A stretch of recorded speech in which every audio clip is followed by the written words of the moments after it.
From 12 News, these are Street Stories. Well, a local World War II veteran who recently turned 100 years old is still celebrating. He was able to travel on an honor flight. We featured Will Barbeau on a February Street Stories where we surprised him with the trip, and we were there to see him and the others take off for Washington, D.C. to visit the memorials dedicated to their service. We take you to Green Airport in this week's Street Stories.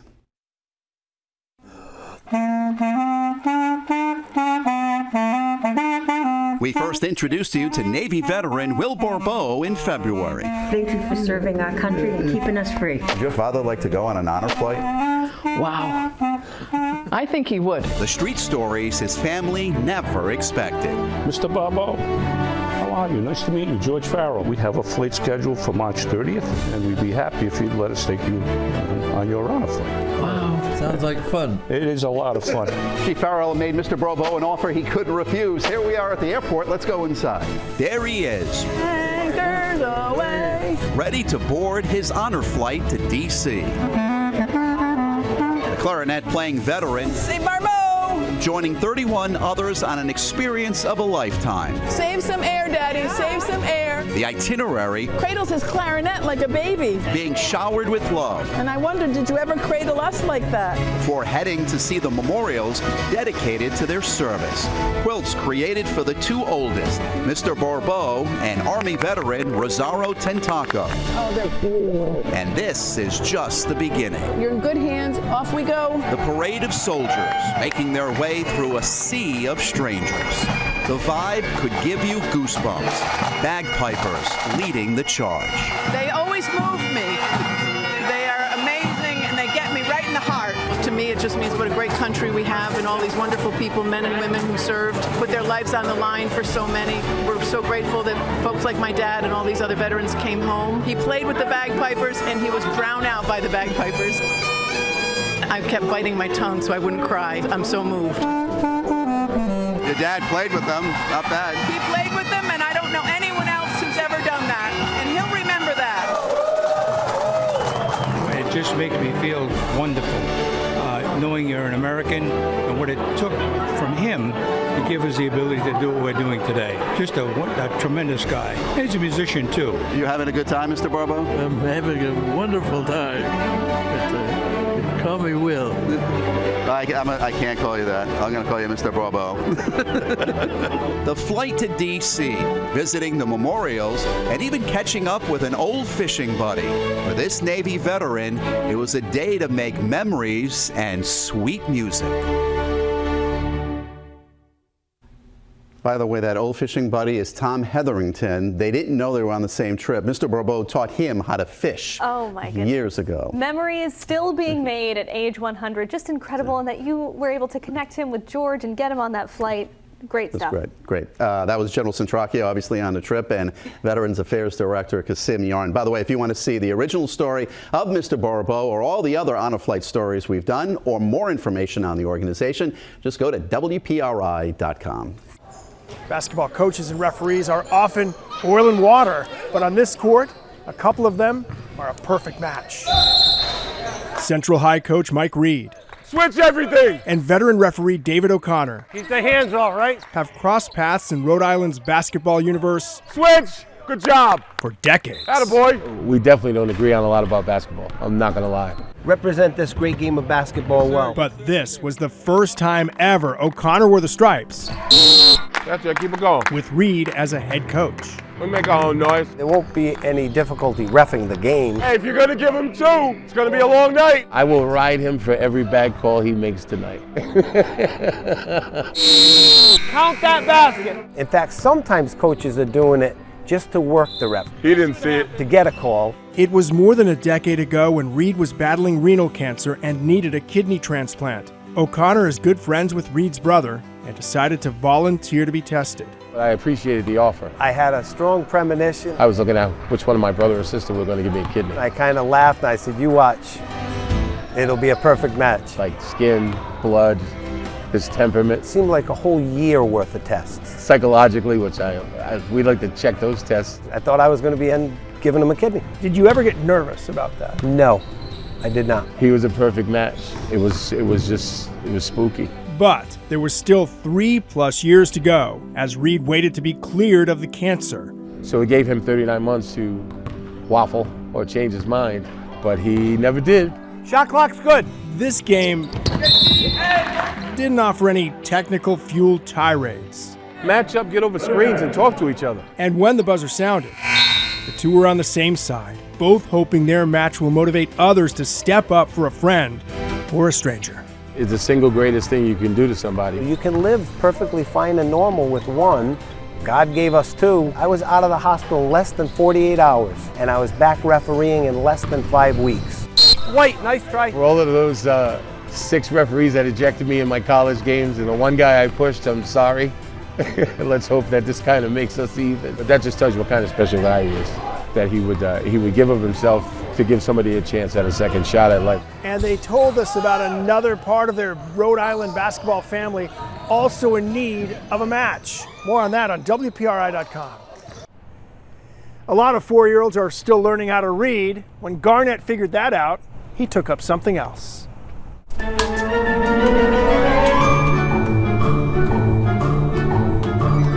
When Garnett Johnston was about a year away from kindergarten, a juggling act on YouTube caught his eye. I'm thinking I should start juggling.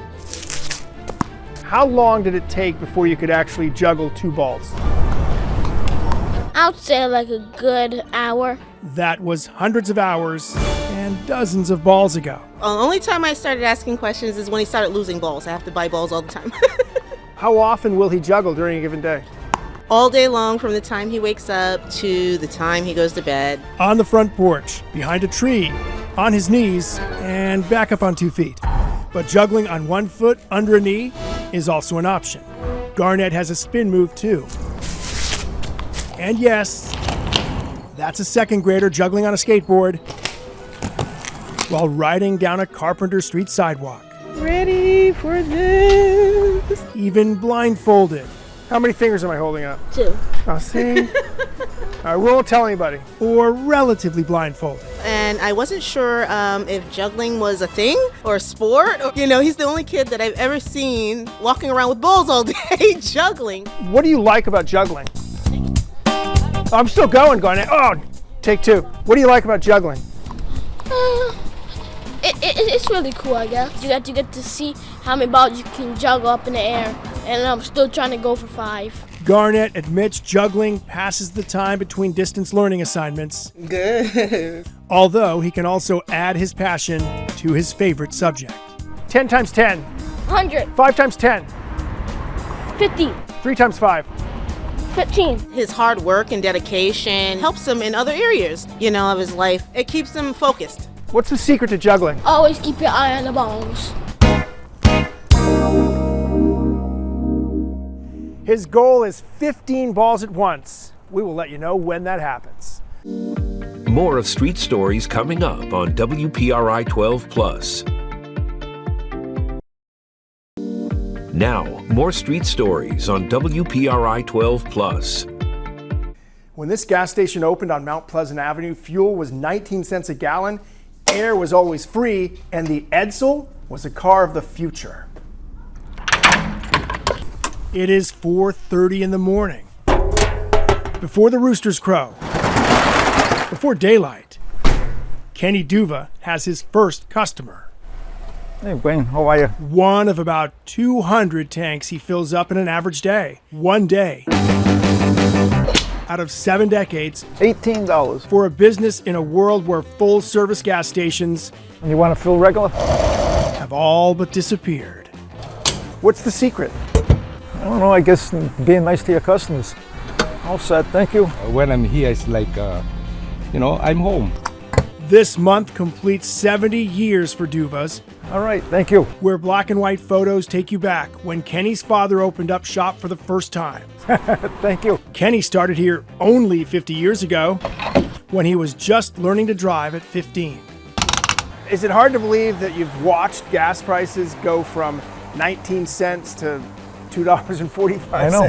He is so busy. You can go get the customer. Okay. It is difficult to keep the face of this now one-man show in front of the camera. Do you need to go get that customer? Fill it. I love it. The only thing I don't like is the snow. Go get a customer. They're going to do that street story. We're never going to get this interview done. Service with a smile. And sometimes Cucumbers. service with salad from his nearby garden. Look at tomatoes. Panting passengers get a little something too. Because there's no one that can replace him anyway. He's that nice. That nice and that wonderful of a person. Do anything for you. Whole family come here. So you know entire families. I feel like I'm with the celebrity Tommy from Tommy's Pizza. Yes. When did you open up? Well, my father started it in 1955. They beat you by 6 years. Yeah. His father used to work on my car all the time in my hot rod days. Time flies. How fast did 50 years go for you? Like that? Went by fast. He won't quite commit to how many more years he'll be pumping gas, but he did say you might see a 75 up there someday. On Mount Pleasant Avenue in Providence, Walt, you tow. Stephen Blaze is combining his love for exercising and raising money to help wipe out a disease that has affected his family in so many ways. Rowing and running Boston. Sounds crazy? Not to this Woonsocket man who hopes to shed some light on the dark world of Alzheimer's. In addition to running the Boston course, at the top of Heartbreak Hill, I'm going to get onto a rowing machine and row a marathon as well. So 42,000 meters in the middle of running the Boston course. Blaze will then jump off and finish the 26.2-mile route on Boylston Street. As part of the November project, Stephen and others have combined their love for exercising to keep fit. 2 diamonds. We're getting 2 push-ups on this side. Pre-COVID, more than 150 people ran at the Rhode Island State House. Once the pandemic hit, a smaller crowd on the pedestrian bridge. Now they're back. Air high five. Blaze says he hopes adding the erg rowing machine into the mix, which he's been training on for months, will gain some attention. So Alzheimer's is close to your heart, obviously. Alzheimer's is very close to my heart. As you're running and you're on this rower, do you think about your mom and your family members? 100%. They're never far from my mind. To be able to do this in their memory and to help support those who will need that support, it means the world to me. Stephen knows the pain of Alzheimer's, which robbed the memories of his mom, both grandmothers, and several aunts and uncles, most before 65. When you're thinking of your family members, do you think of yourself, that maybe someday I'll be there too? It's inevitable that's on my mind. Genetically, my family is predisposed to Alzheimer's disease. I always worry about it, but I know that living every minute the best that I can is the way that I need to combat it. In our 12 on 12 digital original last year, Dr. Stephen Salloway at Butler Hospital told me several promising research trials are taking place in Providence, and we could find a cure in our lifetime. Blaze says to be a part of helping find our first Alzheimer's survivor would make this all worth it. And when you cross the finish line, what are you going to be thinking about? I'm going to be thinking about my mom. She's always there. She's always on my mind. I'm going to be thinking about how I do this for her memory, and how I wish I could have that opportunity to celebrate this with her. Mike Montecalvo, 12 News. We're about to take you to a top secret operation that may be coming to a lawn near you.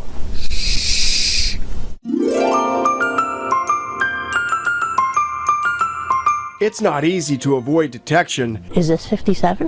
When you're wearing Christmas lights. We try to sneak on. We try not to get caught. At homes with enough lights to be seen from Mars. We're ready to rock. Have you guys left yet? Lori Gebler and her crew blend right in. The yard is fully decorated with lights. It's the absolute perfect view for the evening. We haven't been spotted yet.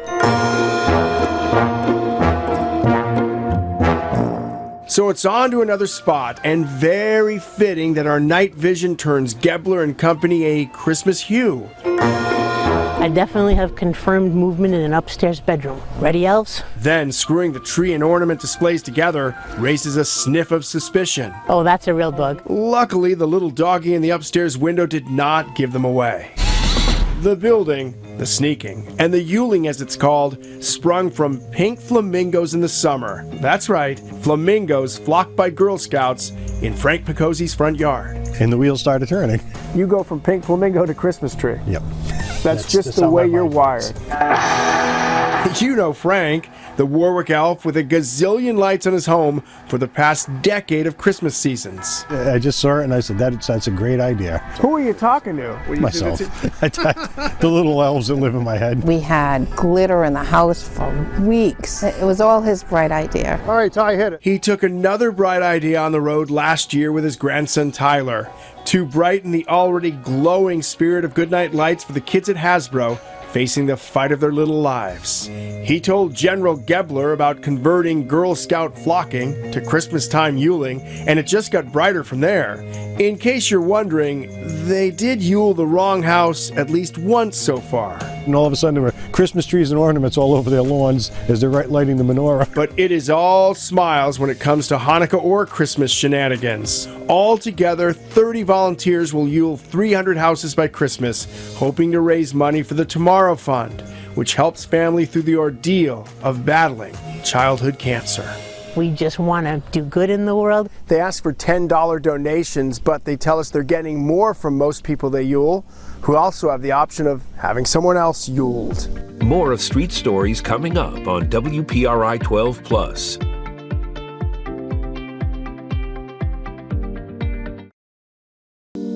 Now, more Street Stories on WPRI 12+. This started with one license plate in a basement and now fills a store and fulfills a goal. The plates come from around the country and are now sold around the world. After they're cut, bent, crafted into various shapes and sizes. It's not just license plate art. You know, we're telling a story through license plates. This customer came to her temporary pop-up shop to tell a story with the 40+ euro plates that were on her father's car. We're very fond of my father who passed, and I've got his old plates. The two metal rectangles will be transformed into something softer. I just saw the hearts, but I was wondering if you could do something bigger. And it's just a unique way to pay him tribute. And that's their way of remembering Dad. This started 6 years ago with one plate she sculpted for a friend and has grown into a thriving business that now buys thousands of expired plates to keep up with the demand. When you're making that first plate, did you have any idea it would get this big? I had no idea, never intended it, and quite frankly didn't want it, but here we are. And I'm now loving every second. She tells us this is not just about building a business. Her husband is retired military. Her first full-time employee is retired National Guard. And many of their customers are military as well, looking for a unique way to remember home or their journey from base to base. And I want to be able to give back to the veteran community and also military spouse communities. People miss that, so they can come here, we get it, we know what it's like. It's a little different than working at an office or something where no one really understands what you went through, what you could be going through. So, yeah, my vision is right with her is just to employ as many as possible. Meeting people, is hearing their stories. That's what keeps me inspired and wanting to do more. The pop-up shop will be open until the 23rd of December. Then they take their license plate act on the road. More on that part of the story on WPRI.com. Well, February is Heart Month, and this next story is guaranteed to warm yours. You can now send love and kindness through the mail. 12 News Chief Videographer Johnny Villela takes you to this new partnership popping up in Garden City in this week's Street Stories.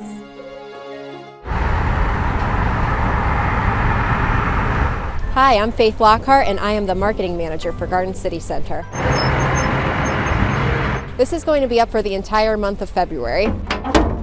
We wanted to bring Conversation Hearts, the classic Valentine's Day candy, to life with this giant life-size Conversation Heart to Garden City Center. Customers can come by and they can take a postcard right out of the mailbox and write a letter. It says, "Hey beautiful, you matter, keep going, you got this." They can write a letter to their loved one and put the address on it, and we'll mail it straight to that loved one.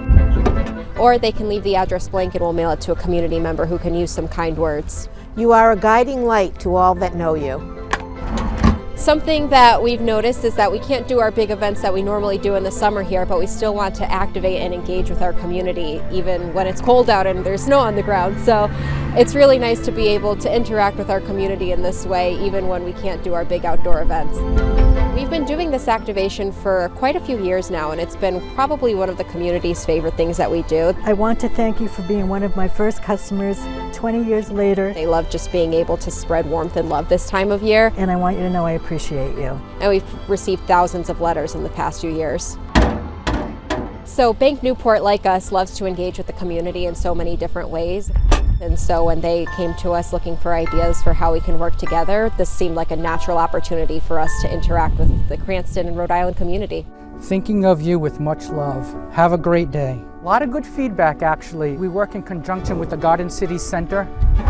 It's a special way to recognize someone that's very close to you or just anyone in the community. People have been sending so many kind words, just loved letters to their loved ones. This is to my wife, Tammy.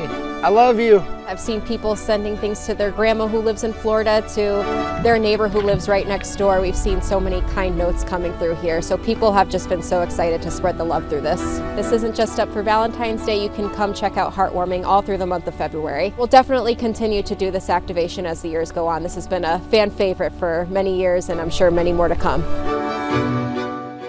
A, the novelty of mail, Yes. because we're all just so used to sending a text these days. Right. And B, I know we've talked about it, it's in this world where we have social media and comments are so often negative and we're all kind of warring with each other online. What a lovely idea. Positivity. And my husband always says, no one's ever mad that you sent a card, which I think is very true. Got to do it more. Oh, yeah.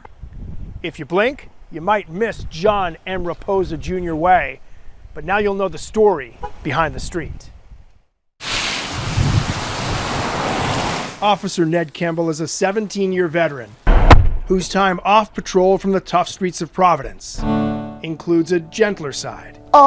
His song, All City John, now pulsing across the internet, was written in memory of Johnny Raposa, who left behind a family of officers and a big sister who tells us sometimes she was the little sister. He was funny, he was hysterical, he was sensitive. When someone passes in the police department, we're so much family, it affects all of us. I'm grateful that my brother was such a part of my life. We would joke that we were like twins born a few years apart. Raposa was tagged All City John by fellow officers who noticed he didn't always stay in his district. Johnny was a type of officer that would cross the boundaries to catch the bad guy. Tough at crime scenes, but able to quickly shift focus for kids like Anissa Otero, who was suddenly missing around Christmas 2 years ago. Raposa and partner Mark DeCecco found her safe.